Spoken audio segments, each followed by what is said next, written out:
Hello guys, good morning. Manamantag digamo no, manatag pamahaw. Sayo tang nag-prepare og pamahaw. So ari na putas tindahan. So mao din ay ako ang bag-ong display rack guys. So na-displayhan na pud mo. Diha na part ang mga Nestle products.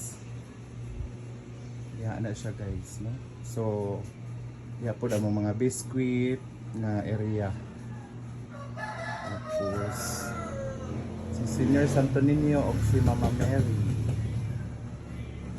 Then na guys, bali dire na mo gibalhin amo ang mga kuan, chiller, freezer ug ref.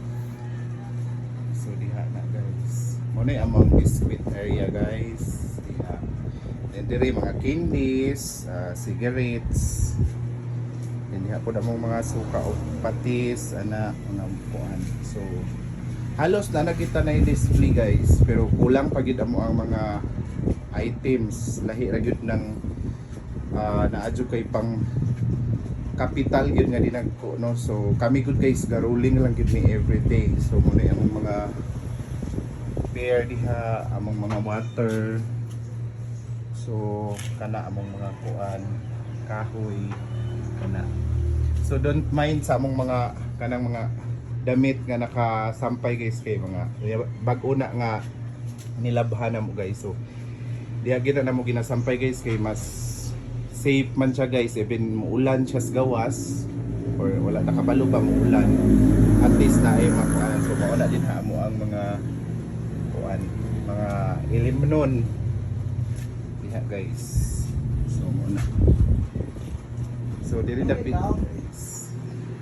So diri nga area guys mo na amo ang mga kanang dihas ubos, mga pagkaon sa manok, may mga sunrocks tanan guys. So everything na naging na display gid guys, even kulang pa gyud ang among kuan kana diha guys. Mo ni amo ang mga product sa P&G, Procter and Gamble. Mo na siya mga gilain gyud namo ang mga major kuan guys,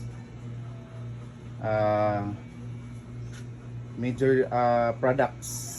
So diha na among mga noodles, mga dilata na mo, mga canned goods, mga sabon, mga powder, mga bar, mga diaper guys, pangbata. Then yeah, ano area sa kuan guys. Then dire diha na ang mga ilimno na mo guys, kanang mga kuan, and also mga water and mga condensed milk.